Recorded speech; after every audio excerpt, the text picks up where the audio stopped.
Vou pedir que inclinemos nossas cabeças em oração. Que todas as cabeças se inclinem e todos fechem os olhos em oração. Pai nosso, oramos para que venhas com poder e toques cada vida neste público hoje à noite no Texas. E oramos para que aqueles que precisam de alívio de seus fardos, problemas resolvidos e pecados perdoados possam encontrar todas as suas necessidades supridas nele esta noite. Pois pedimos isso em nome dele, amém. Agora, nesta noite, quero que vocês abram comigo no 5º capítulo do Evangelho de Marcos. O 5º capítulo do Evangelho de Marcos. Não vou ler porque é muito longo para ler, mas vou contar a história, pois é a história do encontro de Jesus com um homem possuído por demônios.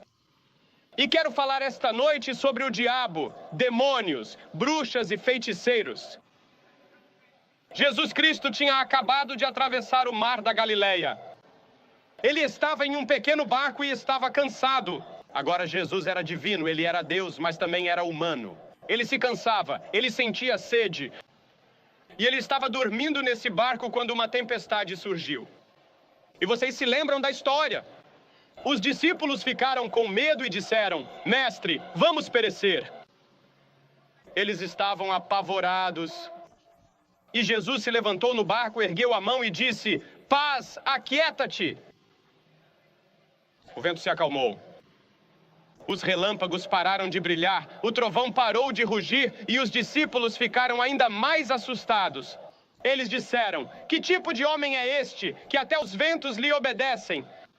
Eles ainda não tinham reconhecido plenamente que ali estava o mestre de todas as eras, o Rei dos reis e Senhor dos senhores, o próprio Deus dos deuses. Mas eles chegaram ao outro lado do pequeno mar da Galileia e lá encontraram uma cena estranha. Um homem selvagem, nu, sangrando da cabeça aos pés por feridas auto-infligidas, veio correndo e gritando em direção a eles. E a Bíblia diz que ele estava possuído por um demônio. Você diz: agora, Billy, você acredita que eram realmente demônios? Sim, eu acredito que havia demônios reais nos dias de Jesus e acredito que há demônios reais agora. Existe um diabo de verdade. Há um diabo real no mundo agora. A Bíblia ensina isso. E podemos ver evidências do seu trabalho em toda parte.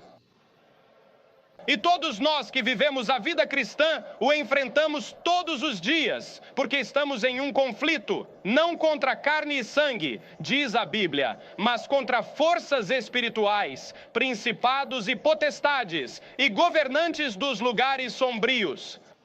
Existe um diabo e existem demônios.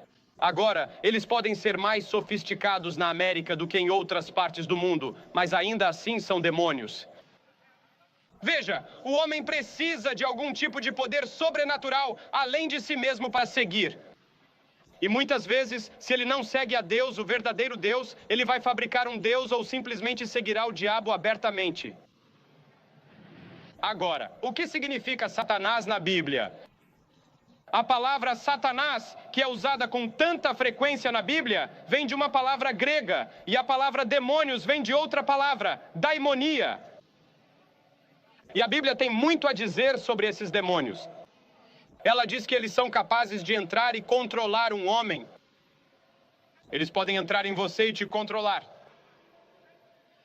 A Bíblia diz que eles são mencionados ao longo de toda a Bíblia como impuros, violentos e maliciosos. A Bíblia diz que eles estão em conflito até mesmo com os cristãos. Agora, eu não acredito que um cristão possa ser possuído pelo diabo. Eu não acredito que um verdadeiro crente nascido de novo possa ser possuído por demônios. Mas os demônios vão te incomodar, te irritar, te atormentar e agir sobre você dia e noite. E no momento em que você recebe Cristo como Salvador, você percebe que o diabo está muito vivo. Nós não lutamos contra carne e sangue, mas contra principados e potestades. Agora, toda pessoa, ouça isso, toda pessoa fora de Cristo está em perigo de possessão demoníaca. Você é um possível alvo de possessão demoníaca. Você sabe, uma das características terríveis do juízo no fim do mundo será que novos demônios serão libertados do abismo e eles serão figuras poderosas que vão causar violência e problemas por todo o mundo. E às vezes eu penso que alguns deles já devem ter sido soltos nos últimos anos. O demônio das drogas.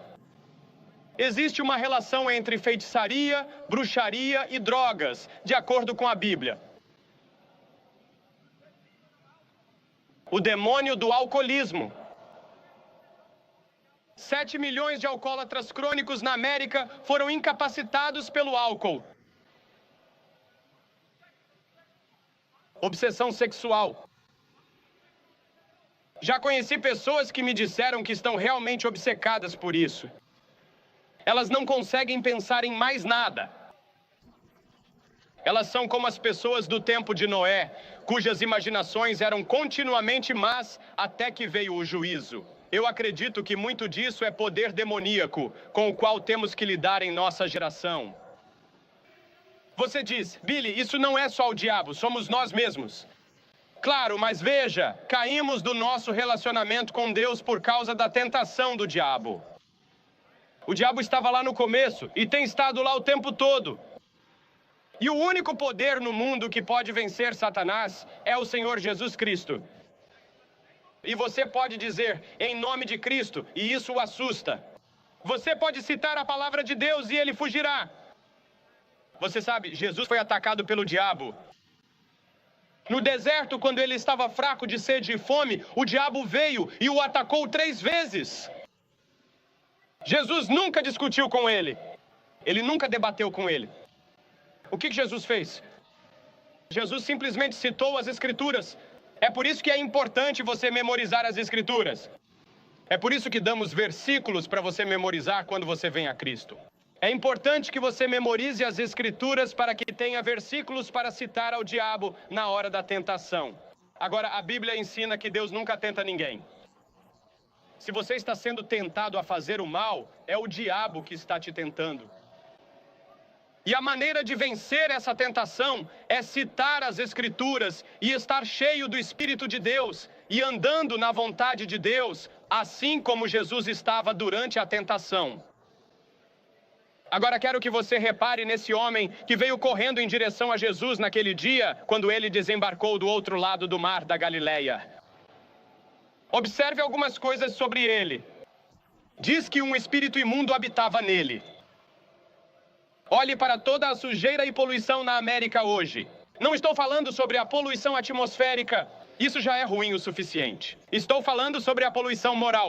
Temos um espírito imundo que parece ter se instalado sobre a América e sobre o mundo. Parece que as pessoas estão sentadas tentando inventar novas maneiras de fazer o mal, novas formas de violência, novas formas de ódio, novas formas de perversão sexual. Um espírito imundo estava no controle daquele homem e Jesus via esse espírito imundo como um poder sobrenatural. E então repare que ele não usava roupas. Veja o aumento da nudez hoje em dia. Eu me pergunto se o diabo tem algo a ver com isso. Me dizem que hoje em dia é quase que completamente impossível ir ao cinema sem ver uma cena de nudez explícita. Nossa obsessão com a nudez. Esse homem não tinha roupas. E então repare que ele estava mentalmente perturbado. 1 em cada 4 americanos agora, 1 em cada 4 famílias, é afetada de alguma forma por distúrbios mentais. Mais da metade de todos os leitos hospitalares na América, neste momento, estão ocupados por pacientes com problemas mentais. Será que grande parte disso pode ser causada por demônios? Eu não sei, porque não posso afirmar que todo mundo que está em um hospital psiquiátrico tem um demônio. Isso não é verdade. Muitos deles têm problemas orgânicos e psicológicos que podem não ter nada a ver com o diabo. Mas há muitas pessoas, estou convencido, que estão sob o controle, o poder e a influência de demônios e sofrem de distúrbios mentais. Então repare que ele era incontrolável. Ninguém conseguia controlar esse sujeito. Tentaram amarrá-lo, tentaram colocá-lo na prisão, tentaram interná-lo em uma instituição psiquiátrica. Ele fugia. Ele parecia ter um poder sobrenatural e era um homem violento. Já houve algum momento em que houve tanta violência? Todo mundo quer paz e faz o sinal da paz, e todos acreditamos na paz, mas de alguma forma não conseguimos alcançá-la. Violência e tumultos, saques e assassinatos. Alguns jornais hoje, em nossas grandes cidades, nem sequer publicam mais os assassinatos, pois são tantos a cada noite. Eles apenas os listam em um lugar, e você pode olhar em um determinado ponto e ler como se fosse o placar de um jogo de beisebol. Quantos assaltos ontem à noite? Quantos estupros ontem à noite? Quantos assassinatos ontem à noite? Violência, violência, violência. Essa é uma das características do diabo e dos demônios. E quero dizer a vocês, não vamos resolver isso apenas com mais poder policial. Precisamos de poder de oração e poder espiritual. Precisamos de pessoas de joelhos orando e precisamos de um despertar espiritual neste país. E então repare que ele habitava entre os mortos. A Bíblia diz que esse homem vivia nos túmulos, ele morava em um cemitério. E você sabia que a Bíblia ensina que estamos mortos em pecados e transgressões antes de virmos a Cristo? Seu corpo está vivo, mas sua alma, seu espírito está morto para Deus. Você precisa ser vivificado, e você pode ser vivificado hoje à noite, se permitir que Jesus toque a sua vida. Deixe-me dizer, Jesus Cristo pode entrar no seu coração agora mesmo e tirar essa culpa. Ele pode apagar o passado. Você já teve preconceito racial? Ele vai tirar isso de você. Ele pode colocar amor no seu coração. Você quebrou a lei moral de Deus e cometeu pecado? Ele vai tirar isso, lavar tudo e te dar força para resistir à tentação amanhã. E Jesus ficou cara a cara com aquele homem selvagem, furioso, violento, nu e sangrando. E dentro do homem, uma voz sobrenatural começou a falar e disse: "O que tenho eu contigo? Jesus, Filho do Deus vivo, não nos atormente." O que tenho eu contigo? O rico diz: "Eu não preciso do evangelho porque ele é para os pobres." O intelectual: "Isso é para trabalhadores, para os sem instrução." O homem comum: "Não entender isso." O radical não é revolucionário. O que tenho eu contigo? Quero te dizer, todos nós temos algo a ver com ele. E se você não tem algo a ver com ele nesta vida, você terá algo a ver com ele na vida futura, porque chegará o dia em que todo joelho se dobrará e toda língua confessará que Jesus Cristo é o Senhor e Deus. Você pode não dobrar o seu joelho aqui para ele, mas chegará o dia em que você dobrará o seu joelho. Você será forçado a dobrar o seu joelho naquele dia em que todos nós estaremos diante dele. Jesus disse: "Qual é o seu nome?" Ele não estava falando com o homem. Ele estava falando com o demônio que estava no homem. E veio a resposta: "Somos legião, somos muitos." Esse homem não estava possuído por apenas um demônio. Ele tinha muitos demônios. Disse sobre Maria Madalena que ela tinha 7 demônios. Pense nisso, 7 demônios possuindo uma só pessoa. Jesus, de repente, ordenou como fez com o mar na noite anterior: "Saia desse homem." Ele disse: "Saia desse homem." E então aqueles demônios fizeram uma oração. Naquele dia foram feitas 3 orações. 2 delas foram atendidas, uma não foi atendida. Perceba aqui que os demônios fizeram uma oração. Eles imediatamente reconheceram Jesus. Eles sabiam que ele era o Filho de Deus, sabiam que ele tinha poder sobre eles, sabiam que ele podia enviá-los para o inferno, então oraram. Eles disseram: "Jesus, por favor, não nos mande para o inferno. Está vendo aqueles porcos ali? 2.000 porcos? Manda-nos para os porcos. Preferimos ir para lá e viver nos porcos do que ir para o inferno." E você sabe o que aconteceu? Jesus atendeu a oração dos demônios. Ele enviou os demônios para os porcos.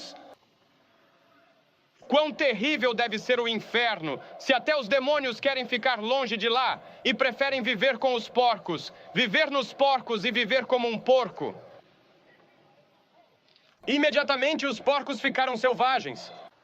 Eles se tornaram violentos. Eles começaram a correr. E correram por um penhasco e se afogaram no mar. E então aconteceu a segunda oração, porque todos os empresários da cidade apareceram. Todos os líderes da pequena cidade vieram ver o que estava acontecendo. E lá eles viram o homem com quem tinham tido tantos problemas. Aquele homem violento e nu, sentado ali, vestido e em perfeito juízo, sorrindo, absolutamente transformado e mudado. Mas eles não estavam interessados nele. Tudo em que conseguiam pensar eram os porcos. Eles estavam mais interessados em economia do que em transformação espiritual. Então eles fizeram a oração mais terrível, eu acho, da Bíblia. Eles disseram: Jesus, nos deixe em paz, saia da nossa costa, saia da nossa cidade, nós não te queremos. Você sabe o que aconteceu? Jesus atendeu a oração deles, sim. Ele foi embora e nunca mais voltou. Ele partiu e não retornou. Nunca mais foi visto. E é possível que você diga: Senhor, me deixe em paz. Veja, o Espírito de Deus está falando com centenas de vocês aqui esta noite. Ele está deixando você desconfortável. Ele está falando com você agora e você está prestes a dizer: me deixe em paz, Espírito Santo, não me incomode, não me deixe desconfortável, não deixe minha consciência me perturbar tão profundamente. E você está prestes a dizer: me deixe em paz. Ele pode atender a essa oração. E ele nunca voltou, ele nunca voltou. Quantas vezes na Bíblia você encontra que um homem teve uma chance e a perdeu? Ele teve uma hora com Deus e a perdeu. Ou uma hora com Deus e ele aproveitou a oportunidade. Olhe para Zaqueu. Uma grande multidão estava passando por sua cidade. E ele ouviu que Jesus, o famoso mestre Galileu, estava passando por ali e entrando. E Zaqueu era um homem baixo e não conseguia ver Jesus. Então subiu em uma figueira brava. E ele estava olhando para Jesus e de repente Jesus parou e disse: Zaqueu, desça depressa, hoje vou à sua casa para comer com você. Zaqueu pulou para o chão e D.L. Moody diz que ele se converteu do galho para o chão. E ele foi transformado e mudou, e era um cobrador de impostos e vinha tirando dinheiro das pessoas sem autoridade. E ele disse a Jesus: vou devolver 4 vezes mais. Ele estava se arrependendo e fazendo restituição de seus pecados quando encontrou Jesus. Isso pode acontecer com você. As pessoas pediram que Jesus fosse embora e ele foi. Agora outra oração foi feita. O homem que havia sido tocado e o homem que havia sido curado. Ele fez uma oração. Qual foi a oração dele? Ele disse: Senhor, isso é maravilhoso, fui mudado, fui transformado, fui convertido, fui salvo, quero ir com você, quero viver com você a partir de agora. Jesus disse: não. Essa foi a oração que Jesus se recusou a atender. Ele disse: volte para sua casa, volte para o mesmo endereço, volte para a sua vila, volte para a sua cidade, volte para a sua escola, volte para a sua família e conte as grandes coisas que Deus fez por você. Veja, nós participamos de uma grande cruzada como esta, e aqui está uma grande multidão de 43 mil pessoas esta noite, e dizemos: não é maravilhoso? Toda essa música incrível? E nos reunindo assim, batistas, presbiterianos, metodistas, católicos e judeus, todo mundo está aqui.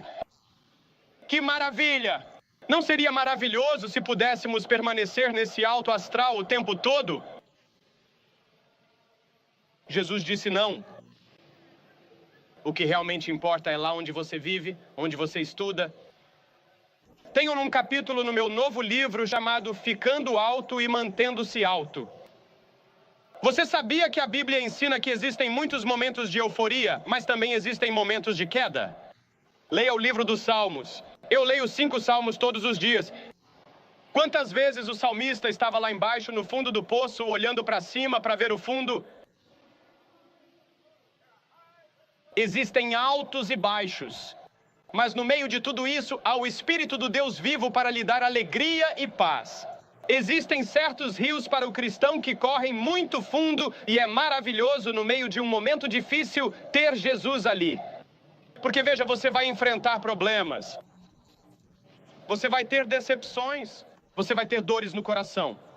Você vai ter problemas e dificuldades na sua vida. Mas no meio de tudo isso, a graça de Deus estará lá. Você sabe, Paulo tinha uma aflição, não sabemos exatamente o que era, mas ele orou 3 vezes, Senhor, livra-me.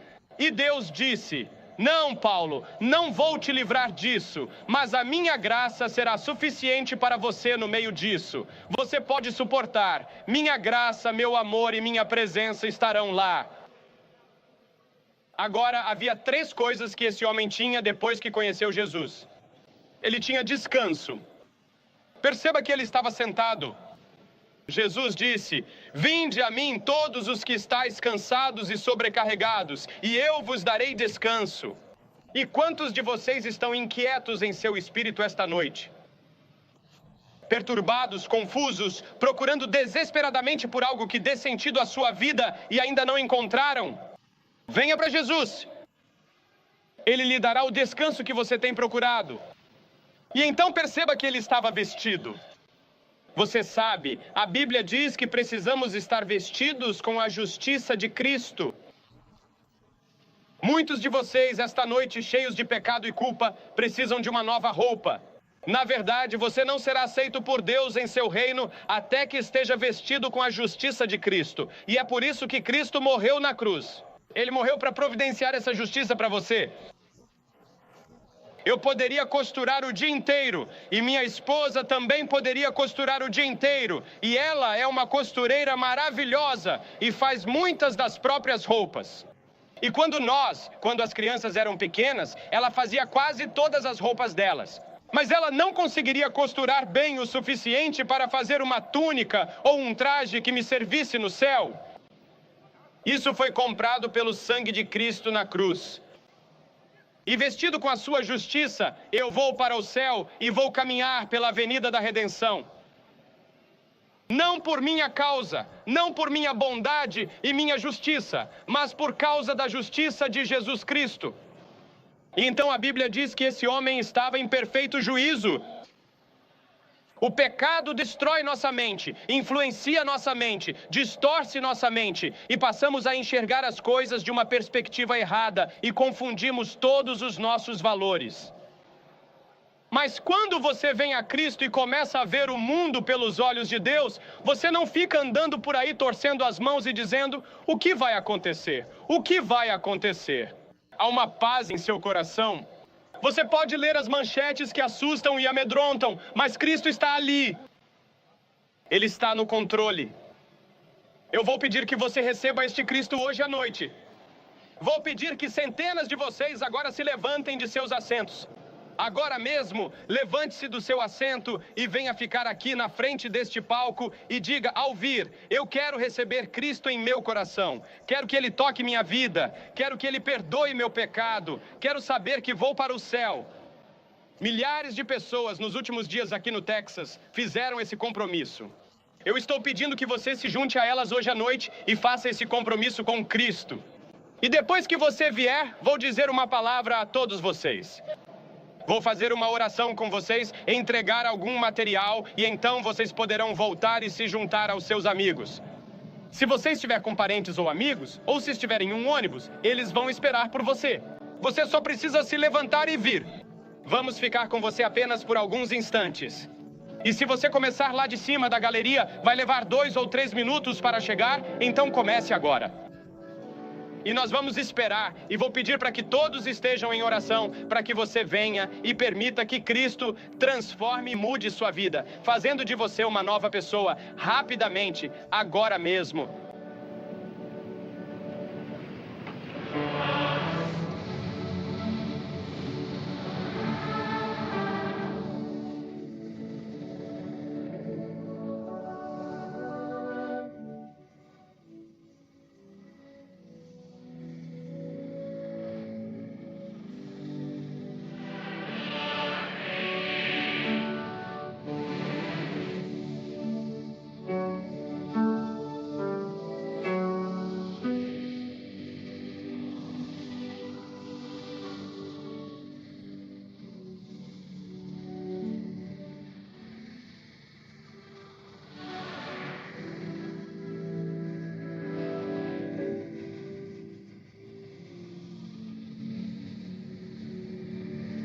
Tenho certeza de que vocês que estão assistindo pela televisão podem ver que há centenas, e eu diria até milhares, de pessoas a caminho para fazer seu compromisso com Jesus Cristo aqui no Texas esta noite. Você pode fazer esse mesmo compromisso agora mesmo em sua casa, hotel ou onde quer que esteja. Você pode inclinar sua cabeça e dizer: Senhor Jesus, entra na minha vida, muda-me e transforma-me como fizeste com aquele homem há tanto tempo, e ele fará isso.